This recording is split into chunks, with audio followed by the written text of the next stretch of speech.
வணக்கம். சினி சினி மினி மினி கிருத்தி ஷெட்டி இப்படி ஒரு நடிகையை வந்து நம்ம பல மொழிகளில் வரக்கூடிய திரைப்படங்களை நம்ம பார்த்துக்கிட்டே வருவோம். ஆக்சுவலாக என்ன சொல்லப்போனால் இந்த நடிகை மிகச்சிறந்த பல படங்களில் நடிச்சிருக்காங்க.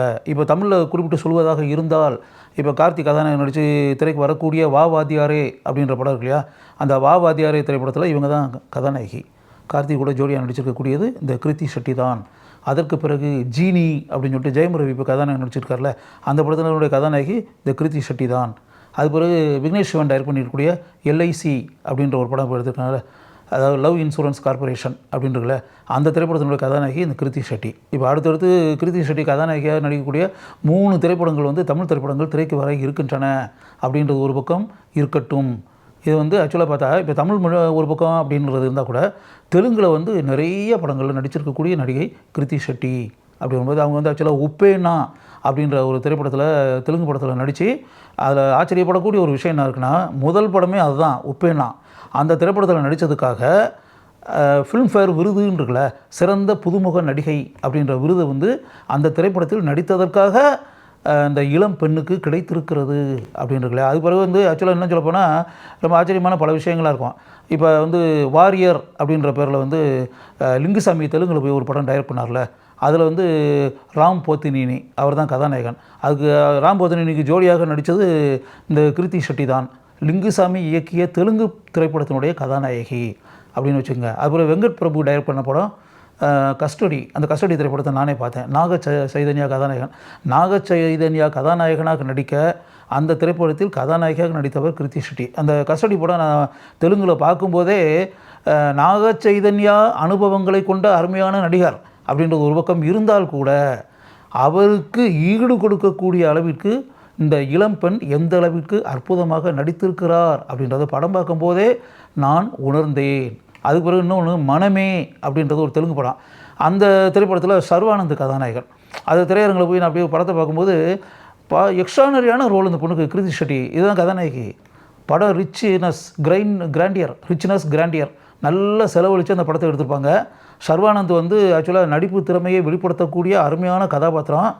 அதே மாதிரி அவருக்கு இணையாக ஆக்டிங்கில் வந்து பெர்ஃபார்மன்ஸில் வந்து மிகப்பெரிய ஆட்சி செய்யக்கூடிய கதாபாத்திரத்தில் கிருத்தி ஷெட்டி. ஆக்சுவலாக கிருத்தி ஷெட்டி எக்ஸ்ட்ரானரியாக அந்த கதாபாத்திரத்திற்கு படம் முழுக்க உயிர் தந்திருந்தார் அப்படின்றது தான் உண்மை. அதுபோல் பெரிய அளவில் பேசப்பட்ட ஷியாம் சிங்கர் ராய் அப்படின்ற தெலுங்கு திரைப்படம், அதில் நானி கதாநாயகன். அந்த நானி கதாநாயகனாக நடித்த அந்த திரைப்படம் ஒரு மாறுபட்ட கதை கருவை கொண்ட திரைப்படம். அந்த படம் திரைக்கு வந்த காலகட்டத்தில் எல்லாருமே அந்த திரைப்படத்தை பற்றி பரவலாக பேசினார்கள். அந்த படத்தினுடைய கதாநாயகி கிருத்தி ஷெட்டி அப்படின்னு சொல்லிட்டு பெரிய அளவில் பேசப்பட்ட ஒரு திரைப்படம். அதே மாதிரி கிருத்தி ஷெட்டி ஏற்று நடித்த அந்த கதாபாத்திரமும் பெரிய அளவில் பேசப்பட்டது. அது பிறகு பங்கார் ராஜு அப்படின்னு ஒரு தெலுங்கு படம், சைதன்யா கதாநாயகன். சைதன்யாவுக்கு ஜோடியாக நடித்தவர் கிருத்தி ஷெட்டி. அப்போ யோசிச்சு பாருங்கள், இப்போ எவ்வளோ தெலுங்கு படங்கள் சொல்லிட்டேன். தெலுங்கு பட கதாநாயகர் எவ்வளோ பேரை சொல்லிட்டேன். நானி பேரை சொல்லிட்டேன், சைதன்யா பேரை சொல்லியாச்சு, சர்வானந்த் பேரை சொல்லியாச்சு, அப்படியே ஒவ்வொரு பேரையும் அப்படியே சொல்லி ராம் போத்தினி பேரை சொல்லியாச்சு.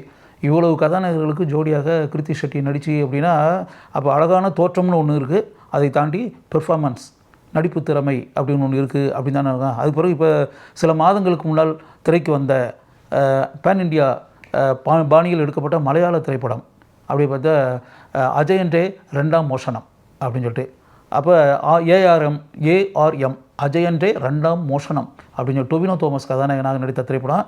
அந்த திரைப்படத்தினுடைய கதாநாயகி கிருத்தி ஷெட்டி. அப்படி யோசிச்சு பார்த்தீங்கன்னா, கிருத்தி ஷெட்டி மலையாளத்தில் நடித்த முதல் திரைப்படம். எப்படி வந்து தெலுங்கில் வந்து உப்பேனா முதல் படமோ, அதே போல் மலையாளத்தில் கிருத்தி ஷெட்டி நடித்த முதல் திரைப்படம் வந்து அஜயன்டே 2ஆம் மோஷனம். இது போக சூப்பர் 30 அப்படின்னு சொல்லிட்டு ஹிந்தி திரைப்படம், அதில் கதாநாயகி கிருத்தி ஷெட்டி.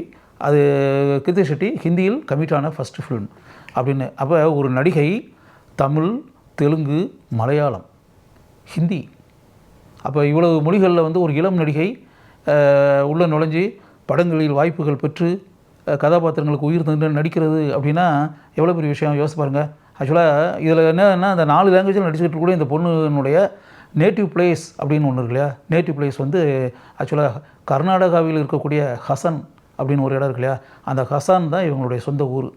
இந்த பொண்ணுடைய தாய்மொழி துளுவை தாய்மொழியாக கொண்ட கிருத்தி ஷெட்டி செட்டில்டு இன் மும்பையில் அவங்க அப்பா வந்து ஒரு பிஸ்னஸ்மேன், அம்மா வந்து ஒரு ஃபேஷன் டிசைனர்.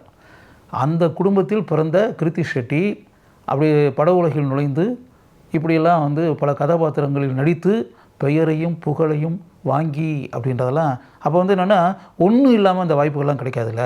ஒன்றும் இல்லாமல் மக்கள் மனசில் இடம் பிடிக்கக்கூடிய அளவுக்கு கதாபாத்திரங்கள் கிடைச்சி அப்படின்னா பெரிய விஷயம் ஆமாம்ல. அதெல்லாம் பார்க்கும்போது என்னென்னா டேலண்ட், தோற்றம் இது 2 இருந்துச்சு அப்படின்னா நிச்சயமாக பட உலகில் வெற்றி பெற முடியும், மிகச்சிறந்த நடிகையாக வலம் வர முடியும், வெற்றி பவனி வர முடியும் என்பதற்கு சரியான எடுத்துக்காட்டு கிருத்தி ஷெட்டி.